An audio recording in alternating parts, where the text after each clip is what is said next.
তরমুজের মতিচুর লাড্ডু নামটা অনেকের কাছে নতুন মনে হলেও আমি প্রায়ই এটা বাসায় বানাই। একদমই ইউনিক একটা রেসিপি, হৃদয় ফেরদৌস খান চ্যানেলের নতুন আবিষ্কার। ঝটপট রেসিপিটা দেখে নিন, আশা করি আপনাদেরও কাজে লাগবে। প্যানের মধ্যে নিয়ে নিলাম পানি, তার মধ্যে 1 কাপ সেমাই দিয়ে পানিটা যখন সোক করে আসবে, তরমুজের জুস আমি 1 কাপ পরিমাণ ব্যবহার করেছি।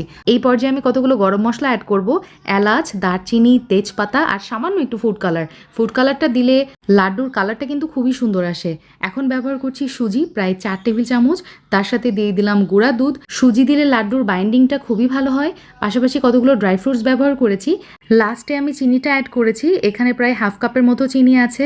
কনডেন্স মিল্ক আমি ব্যবহার করেছি 3 টেবিল চামচ। এখন নেড়ে চেড়ে পানিটা যখন শুকিয়ে আসছে, এক্সেস পানি, তখন দিয়ে দিলাম ঘি। 2 টেবিল চামচ ঘি দিয়ে নেড়ে চেড়ে নামিয়ে নিব। এই মিশ্রণটা যখন ঠান্ডা হয়ে যাবে, মানে হাত সহ্য করা ঠান্ডা হয়ে যাবে, তখন এভাবে আমি লাড্ডুর শেপ দিয়ে নিব। সামান্য লাচ্ছা সেমাই আর নারিকেলের গুঁড়া একসাথে মিক্স করে এই যে লাড্ডুটা আমি কোট করে নিচ্ছি। আপনারা চাইলে এভাবেও করতে পারেন, অথবা শুধু লাচ্ছা সেমাইয়ের মধ্যেও কোট করে নিতে পারেন, আপনাদের ইচ্ছা। এই লাড্ডুটা ফ্রিজে রেখে ঠান্ডা ঠান্ডা খেতে সবচেয়ে বেশি মজা লাগে। আপনারাও বাসায় ট্রাই করতে পারেন।